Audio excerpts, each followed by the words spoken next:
세상을 살아가는 동안에 지켜야 할 것들이 많이 있습니다. 약속을 지키고 신의를 지켜야 하지요. 부자지간에도, 부부 사이에도, 또 형제지간에도, 친구나 이웃, 그리고 교우 사이에도 그러해야 합니다. 명예를 지키는 일이 아주 중요하지요.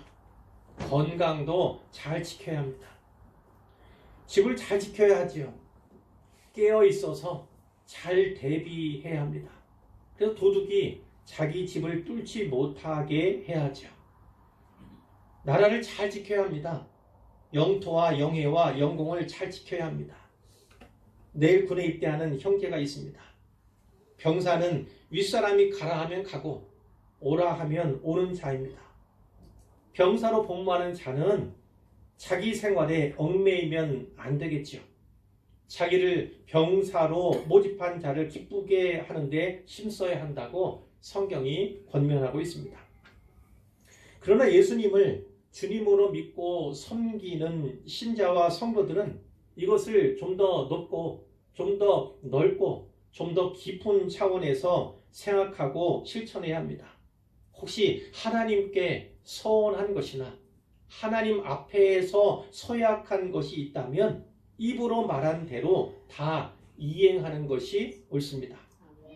특별히 세상 속에서 그리스도인으로서의 그 아름다운 이름, 그 이름을 지키는, 또 명예를 지키는 데 힘써야 하죠. 육적인 건강만 아니라 영적인 건강도 지켜야 합니다. 신앙의 집과 믿음의 집 역시 잘 지키고 보존하는 것이 중요하고요. 그리스도 예수의 좋은 병사로 잘 훈련받는 것이 좋습니다.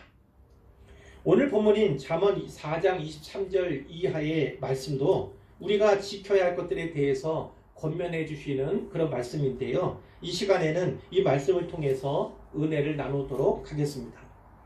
먼저 본문 23절은 마음을 지켜야 하는 이유, 마음을 지켜야 하는 이유에 대해서 말씀하고 있어요. 23절을 같이 읽겠습니다.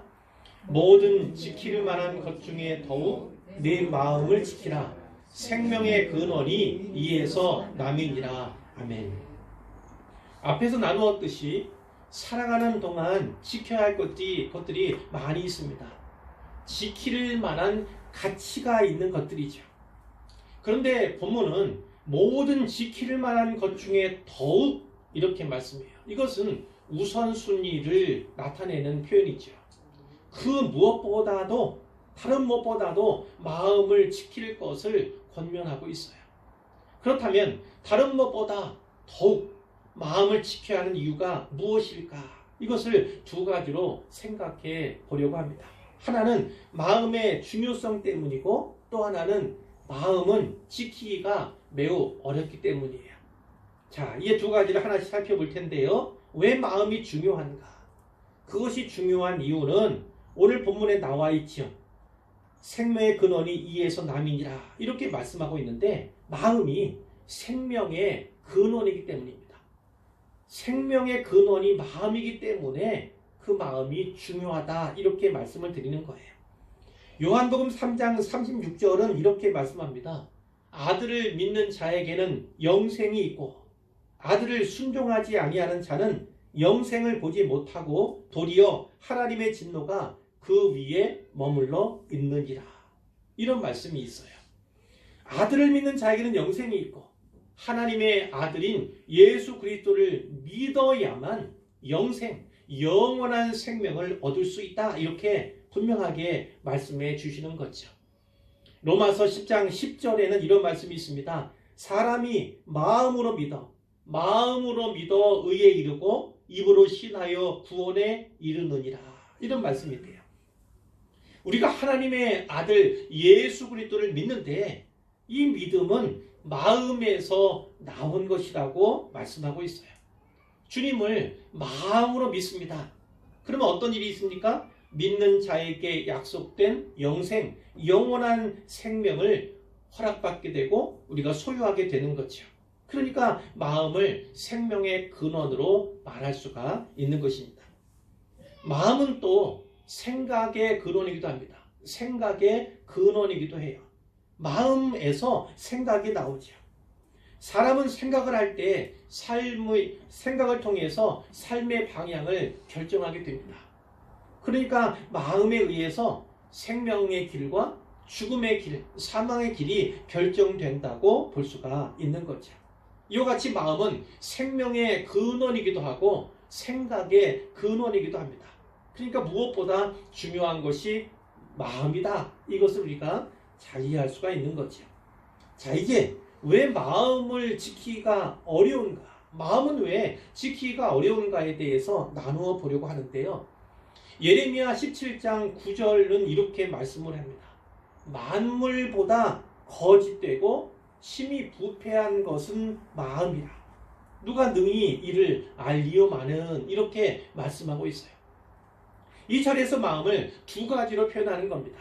하나는 만물보다 거짓되다는 거예요. 만물보다 거짓되다. 세상 만물 가운데 거짓된 것이 많이 있지만 사람의 마음만큼 거짓된 것은 없다는 거예요.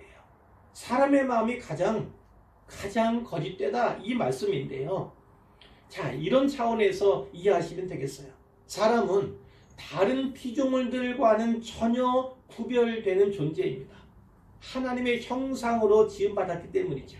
하나님 형상으로 지음받았기 때문에 하나님과 교제할 수 있는 인격의 3요소를 가진 것이 사람이에요. 인격의 3요소라고 하면 지, 정, 의를 듭니다. 지식과 감정과 의지를 말하는 거죠. 그런데 아담의 원죄와 인간의 타락으로 말미암아서 전적으로 부패하게 되었어요. 인류는 전적으로 부패하고 말았습니다. 지식도 부패했고 감정도 부패했고 그리고 의지도 부패한 거예요. 다른 말로 하면 하나님의 형상을 잃어버린 겁니다. 이 부패상이 오늘날 불신자, 예수님을 알지 못하는 자, 즉 자연인들에게는 그대로 남아있는 거예요. 우리는 예수 믿어서 새 사람이 되었지만 그렇다고 하나님의 형상이 완전히 회복된 것은 아닙니다. 하루하루 나날이 성화되어 가는 그 도상에 있을 뿐이죠. 하나님 나라의 하나님의 형상, 이 형상의 완전한 회복은 천국에 가서야 이루어지게 될 거예요. 어쨌든 하나님의 형상을 잃어버린 인간은요, 부패한 인격의 3요소, 이 지정의를 가지고 부패한 행위, 부패한 삶을 살아가는 가운데 있는 거죠. 예컨대 자기 욕망을 만족시키거나 또는 이익을 도모하기 위해서 사람은 사실을 은폐하고 진실을 왜곡하고 때로 이를 정당화하거나 합리화하는 그런 길을 택할 때가 많이 있죠. 이러한 일들은 결국 마음에서 일어나고 마음에서 비롯된 것이다. 이렇게 볼 수가 있는 거고요. 또 하나 마음에 대한 표현 가운데 하나는 심히 부패했다는 겁니다. 심히 부패했다. 이런 표현도 나오는데요. 마가복음 7장 21절부터 23절에서 예수님은 이렇게 말씀하셨어요. 사람의 마음에서 나오는 것은 악한 생각.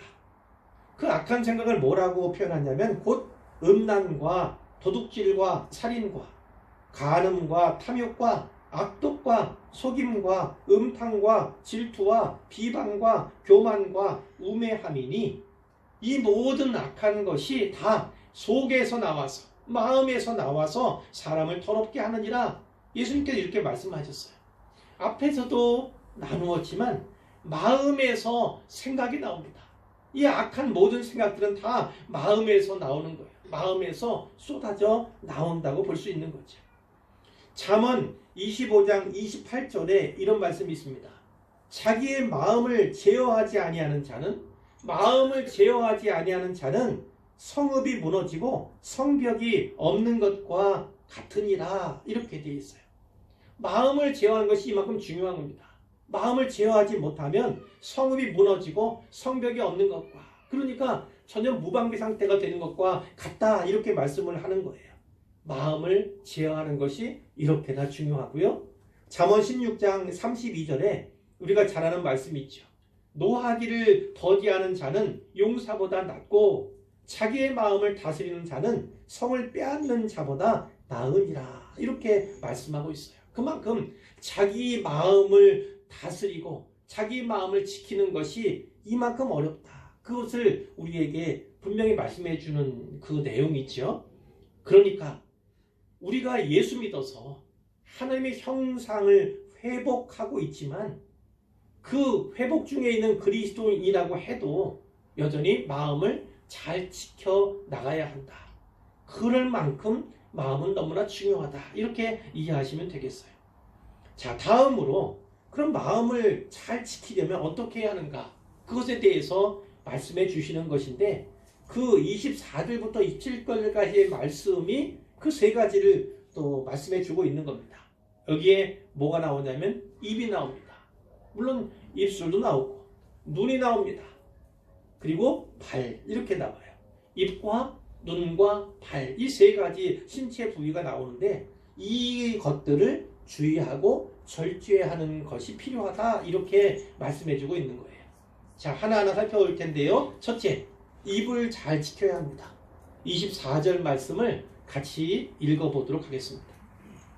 구부러진 말을 내 입에서 버리며 비뚤어진 말을 내 입술에서 멀리하라. 아멘. 자, 구부러진 말이 나옵니다. 비뚤어진 말이 나와요. 뭐 쉽지요? 좋은 말 아닙니다. 좋은 말이라고 생각이 전혀 안 들지요. 잘못되고 거짓된 말을 여기서 표현하는 것인데 이러한 말은 입에서 버려라.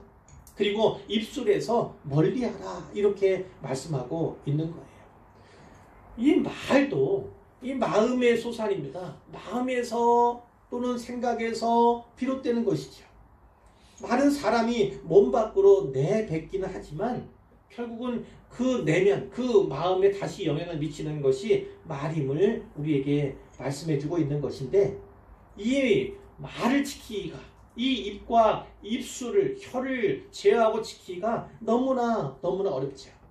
그래서 시편 141편의 기자는 이렇게 노래를 했습니다. 여호와여, 내 입에 파수꾼을 세우시고 내 입에 파수꾼을 세우시고 내 입술의 문을 지키소서. 하나님의 은혜가 아니고서는 입을 지키기가, 입술을, 혀를 제어하고 지키기가 그렇게나 어려운 겁니다. 하나님의 은혜를 구하는 그것을 볼 때 이 혀를 지키고 입술을 제어하는 게 얼마나 어려운가.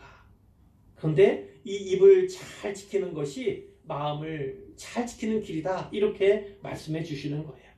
자, 이제 두 번째입니다. 이번에는 눈을 잘 지켜야 한다고 말씀하고 있어요. 25절의 말씀입니다. 같이 읽겠습니다. 내 눈은 바로 보며 내 눈꺼풀은 내 앞을 곧게 살펴. 아멘. 자, 여기에 강조되는 거 보고 살피는데 강조되는 게 뭐냐면 바로 봐야 한다는 거예요. 바로 보아야 한다는 겁니다. 그리고 곧게 살펴야 한다는 거예요. 어떤 겁니까? 앞으로 나갈 때, 전진할 때 앞을 보고 가야 돼요. 앞을 똑바로 보고 가야 하는 것입니다. 그런데 혹여나 곁눈질을 한다든지 옆을 보면서 간다든지 이러면 그 목표를 잃어버릴 수가 있고 완전히 방향을 상실할 수도 있어요. 뿐만 아니라 이 곁눈질이 일상화되다 보면 어떤 문제가 생깁니까? 유혹에 빠질 수 있고 죄의 길로 나아갈 수 있음을 경고하고 있다. 이렇게 볼 수가 있는 것이죠. 자, 예를 들어보면 이런 거예요. 첫사람 아담 그리고 하와가 창세기에 나오는데 그중 하와가 어땠습니까? 먹지 말라. 그 선악과를 보았을 때 이때는 이제 뱀에게 이미 미혹을 당한 상태예요. 그랬더니 그 선악과가 어떻게 보였습니까? 먹음직도 하고 보암직도 하고 지혜롭게 할 만큼 탐스럽기도 했다. 성경이 이렇게 말씀하고 있는 거예요. 보는 눈이 심하게 달라진 거예요. 아, 뱀의 미혹을 받았더니 먹음직하다? 보암직하다? 참 탐스럽다. 이렇게 먹고 싶은 마음이 들 만큼 그 시각이 바뀌어지고 말았던 것을 볼 수 있어요. 결국은 그 여자가 그 하나님께서 금하신 실화를 따먹었죠. 그것이 원죄의 이제 시작이다. 이렇게 볼 수가 있죠. 또 우리가 잘 아는 다윗 왕이 부하들이 다 징집이 돼서 전쟁하러 나갔어요. 전투하러 나갔습니다. 그런데 다윗은 왕궁에 남아 있었거든요. 왕궁에서 낮잠을 자는데 또 깨서 또 옥상에 가서 빈둥빈둥 이리저리 가다가 누구를 봤습니까? 목욕하고 있는 바세바, 그 바세바를 봤습니다. 그 본 것으로 말미암아서 마음을 빼앗겼어요. 결국 어디까지 나갑니까? 그녀와 간음한 것뿐만 아니라 그 간음 사실을 감추고 숨기기 위해서 그 우리아라고 하는 바세바의 남편, 그 남편은 이 다윗 왕에게 아주 충성된 장수였어요. 그 장수를 사지로 봅니다. 사지로. 그 우리아만 죽는 것뿐 아니라 이 요압 장군이 어떻게 합니까? 우리아만 죽으면 또 이상하니까 다른 사람도 같이 죽여요. 그 정복하려고 하는 공성하려는 그 성 앞에 우리아만 아니라 다른 사람들도 보내서 함께 죽게 만들지요. 결국은 간음죄뿐만 아니라 살인죄까지 저지른 것이 다윗. 무엇 때문에요? 보는 것에 문제가 있었다. 이렇게 볼 수가 있고요. 이 잘못 보면, 바로 보면, 똑바로 보지 않으면요, 어떻게 됩니까? 자칫 잘못하면 함정에 빠지고 실족할 수 있고 죄 지을 수밖에 없다. 이것을 분명히 말씀하고 있어요. 그렇기 때문에 눈을 잘 지켜야 한다는 겁니다. 눈을 잘 지켜야 마음을 잘 지킬 수 있다. 이렇게 말씀하고 있는 거예요. 자, 세 번째, 발을 잘 지켜야 한다고 말씀하고 있습니다. 26절과 27절 말씀을 같이 읽겠습니다. 내 발이 행할 길을 평탄하게 하며 내 모든 길을 든든히 하라. 좌로나 우로나 치우치지 말고 내 발을 악에서 떠나게 하라. 아멘. 이 26절의 말씀은요, 앞에 눈과 상당한 관련이 있는 거죠. 눈과 밀접한 관련이 있어요. 바로 보았을 때, 그리고 잘 곧게 살폈을 때에 발이 행할 길이 평탄하게 된다. 이렇게 말씀하는 거예요. 모든 길이 든든하게 된다. 이렇게도 말씀하고 있는 거예요. 그 연관성을 생각할 수 있는데, 특별히 좌로나 우로나 치우치지 말아라. 이런 말씀이 있죠. 좌로나 우로나 치우치지 말아라. 이런 말씀이 있는데, 사실 이것은 많은 성경에서 말씀을 하고 있어요. 특별히 이 여호수아에 보면 두 번이나 이런 표현들이 나오죠. 1장 7절에 보면 모세가 여호수아에게 이렇게 권면을 합니다. 오직 강하고 극히 담대하여 나의 종 모세가 네게 명령한 그 율법을 다 지켜 행하고 우로나 좌로나 치우치지 말라. 그리하면 어디로 가든지 형통하리니. 하나님께서 이렇게 말씀해 주신 거예요. 모세를 통해서 말씀해 주셨겠죠. 자, 어떤 거라고요? 좌로나 우로나 좌로나 치우치지 말라. 자, 어떻게 하면 치우치지 않을 수 있습니까? 율법을 다 지켜 행하면입니다. 하나님의 말씀을 지켜 행하는 것이 좌로나 우로나 치우치지 않는 길이다. 이렇게 좌로나 우로나 치우치지 않을 때 어디로 가든지 형통할 것이다. 이렇게 말씀해 주시는 거예요. 23장 6절에도 나와요. 모세 율법책에 기록된 것을 다 지켜 행하라. 그것을 떠나 우로나 좌로나 치우치지 말라. 좌로나 우로나 치우치는 것은 결국 율법책에 기록된 것을 떠날 때 있는 일임을 말씀해 주시는 거죠. 신명기에는 3번이나 나옵니다. 3번. 5장 32절에 보니까 역시나 그런즉 너희 하나님 여호와께서 너희에게 명령하신 대로 너희는 삼가 행하여 좌로나 우로나 치우치지 말고, 이런 말씀이 있어요. 자, 이렇게 할 때에 어떤 유익이 있습니까? 너희가 살 것이다. 복이 너희에게 있을 것이다. 너희가 차지한 땅에서 너희의 날이 길 것이다. 이런 약속의 말씀이 있고요. 그중 하나만 더 말씀드리면 28장 14절에 내가 오늘 너희에게 명령하는 그 말씀을 떠나 좌로나 우로나 치우치지 아니하고 다른 신을 따라 섬기지 아니하면 이와 같으니라. 결국 좌로나 우로나 치우친다는 것 가운데 중요한 한 가지는 다른 신을 따른다는 데 있어요. 다른 신을. 그러니까 하나님 여호와를, 예수 그리스도만을 따라야 하는데 자칫 다른 것들을 우상으로 삼아 살아가는 그런 모습이 바로 치우친 것이다. 이렇게 우리가 이해할 수 있습니다. 자, 성경에 많은 인물들이 있겠지만 특별히 치우치지 아니했다고 자기 자신을 고백한 사람이 있습니다. 욥이 그렇죠. 욥이. 우리가 잘 아는 고백을 먼저 보시면, 그러나 내가 가는 길을 그가 아시나니 그가 나를 단련하신 후에는 내가 순금같이 되어 나오리라. 이 말씀 바로 뒤에 이런 욥의 고백이 있습니다. 내 발이 그의 걸음을 바로 따랐으며 내가 그의 길을 지켜 치우치지 아니하였고 내가 그의 입술의 명령을 어기지 아니하고 정한 음식보다 그의 입의 말씀을 귀히 여겼도다. 이런 욥의 신앙 고백이 거기에 있습니다. 자, 또 한 사람 예를 든다면 요시야 왕이 있어요. 남유다의 선왕 가운데 한 사람이죠. 이 요시야 왕에 대한 평가가 이렇습니다. 열왕기하 22장 2절에 보니까 요시야가 여호와 보시기에 정직히 행하여 그의 조상 다윗의 모든 길로 행하고 좌우로 치우치지 아니하였더라. 이런 평가가 요시야 왕에게 주어졌음을 보게 되지요.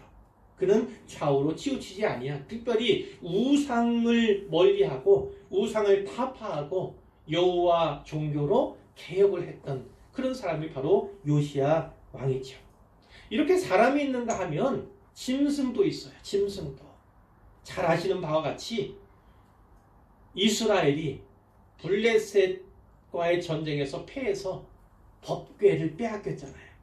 그 법궤가 이 블레셋 땅을 전전하다가 거기에서 온갖 재앙을 일으키다가 결국 돌려보냄을 받죠. 그래서 이스라엘 땅으로 오게 되는데 거기에 쓰임받은 암소가 있었음을 잘 아실 겁니다. 법궤의 마차를, 또 법궤를 실은 마차를 이제 끌게 되는 그 임무를 맡은 거예요. 그래서 벳세메스로 가는 암소, 이렇게도 우리가 이야기를 하는데 그 암소에게는 새끼가 있었습니다. 새끼. 근데 이 새끼가 젖먹이 새끼니까 이 어미 암소가 얼마나 불안하겠어요. 새끼와 떨어지게 되고, 저거 내가 떨어지면 젖도 줄 수 없는데, 먹을 수도 없는데. 그런데 놀라운 것은 이 암소가 눈물을 흘리면서도 뒤를 돌아보지 않습니다. 견눈질하지 않아요. 좌로 나오나 치우치지 않고 하고 곧장 벳세메스로 가는 거죠.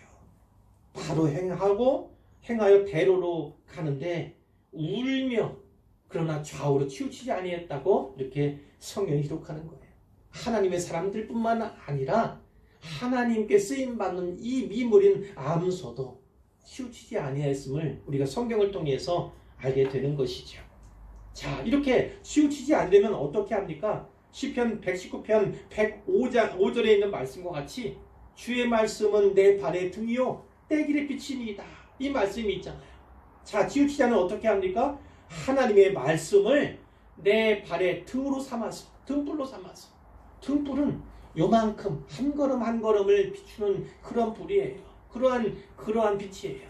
그러나 그 다음에 내 길의 빛이니이다. 이거는 서치라이트와 같이 앞에까지 길게 비추는 그런 빛을 연상하시면 되는데, 가까운 곳을 비추는 등이건 먼 곳을 비추는 서치라이트이건 다 하나님의 말씀이 빛이 되어서 그 빛으로 말미암아 실족하지 않고 치우치지 않게 됨을 분명하게 말씀해 주시는 것입니다. 자, 또 하나, 좌로나 우로나 치우치지 않는 것 말고 또 뭐가 있습니까? 내 발을 악에서 떠나게 하라. 이 말씀도 있었어요. 내 발을 악에서 떠나게 하라. 자, 이 발걸음이 그냥 가고 싶은 대로 가도록, 습관을 쫓아가도록 내버려둬서는 안 된다는 거예요. 자칫 잘못하면요, 이 안이 아직 하나님의 형상을 닮아가지 못하고 부패한 상태로 있는 그리스도인이라 하여도 부패는 면했을지언정 이게 조금씩 성화의 길로 나아가고 있는 그런 상황이라면 그 발을 그냥 내버려두면 안 돼요. 예수 믿기 이전에 그 습관대로 발이 그냥 가는 겁니다. 술집을 선전하게 되는 것이고요. 시간을 허비하고 그뿐만 아니라 죄악을 피할 수 없는 그 길, 특별히 만나면 죄 짓는데 그 만남을 향해서 나아가는 길, 그 발걸음을 내버려두면 안 된다는 거예요. 만남이 중요합니다. 우리가 이 앞에도 그 출입구 앞에도 있지만 만남이 복이에요. 하나님과의 만남, 교회와의 만남이 중요하다, 복이다 이렇게 정해놓았는데 하나님과의 만남, 주님과의 만남이 너무나 중요하죠. 그러나 그 만남을 멀리하게 만드는, 그 만남에 등을 지게 하는 그런 만남이라면 그 만남은 끊어야 하는 것이 옳은 거예요. 이제까지 내가 거기에 투자한 것이 있고 거기에 쏟은 애정이 있고 이제까지 많은 시간을 거기에 할애했다 할지라도 과감히 끊는 것, 그것이 옳은 판단이다, 이렇게 볼 수가 있는 것이죠. 자, 그래서 히브리서 기자가 이렇게 우리에게 권면했던 거예요. 히브리서 12장 1절과 2절에 이런 말씀이 있었잖아요. 이러므로 우리에게 구름같이 둘러싼 허다한 증인들이 있으니 모든 무거운 것과 얽매기 쉬운 죄를 벗어버리고 인내로서 우리 앞에 당한 경주를 하며 믿음의 주요 또 온전하게 하시는 인 예수를 바라보자. 아멘. 믿음의 주님, 온전하게 하시는 분 예수님을 바라보면서 한 걸음 한 걸음 발걸음을 옮길 때에, 그때에 그 발걸음이 결국 마음을 지키는 데도 유익하다, 이렇게 볼 수가 있는 거예요. 그런데 이 마음과 입, 눈, 발, 이 사이에는 중요한 상관관계가 있는 겁니다. 입도 그렇고 눈도 그렇고 발도 그렇고 다 사실은 마음의 지배를 받는 것들이잖아요. 마음의 지배, 결국은 마음을 다 반영하는 것이 이것들이라는 거예요. 하지만 그 반대도 됩니다. 이 입이나 혹은 이 눈이나 이 발이요, 마음에 영향을 끼치기도 해요. 때로는 선한 영향을 끼치지만 때로는 악한 영향을 끼치는 지체가 바로 이들이기도 하다. 이것을 주목할 필요가 있는 것이죠. 마음을 지키기가 어렵다고 했는데, 자, 마음 언제 지키기가 어렵습니까? 내가 가난할 때 물론 마음 지키기가 어렵지만 가난이 아니라 오히려 물질적으로 풍부하거나 풍요할 때, 또 잘 나가고 형통하며 번영할 때, 그때 마음을 빼앗기고 마음을 지키기가 어려운 겁니다. 또 고난에 처했을 때, 코로나로 말미암아서 확진되고 또 그것 때문에 사업이 잘 안 되고 어려움을 겪잖아요. 그 고난 가운데서도 사실은 마음을 지키기가 어렵죠. 사회가 혼란할 때도 그렇습니다. 혼란한 사회 속에 살아갈 때 마음 지키기가 어려워요. 또 우리가 믿음의 공동체로 또 교회의 일원이 되었지만 교회가 때로 흔들릴 때가 있지 않겠습니까? 교회가 흔들리거나 교회에 어려움이 생길 때 마음을 지키기가 어려워요. 그리고 사람들에게 상처받았을 때 마음을 지키기가 어렵고, 또 시험에 들었을 때 마음을 지키기가 매우 어렵습니다. 그럴 때 어떻게 됩니까? 사탄이 가룟 유다의 마음에 악한 생각을 집어 넣은 것처럼요, 그 마음을 도둑질한 것처럼요, 우리의 마음에도 도둑이 들어올 수 있다. 이 사실을 명심했으면 좋겠어요. 어떤 도둑입니까? 실망이라는 도둑, 혹은 좌절이라는 도둑, 걱정과 근심과 두려움이라는 도둑, 시기와 질투라는 도둑, 또 욕심과 교만이라는 도둑, 분노, 이런 도둑들로부터 우리 마음을 잘 지켜야겠다. 악한 생각, 악한 감정으로부터 우리를 잘 지켜야겠다. 이렇게 말씀을 드릴 수가 있겠습니다.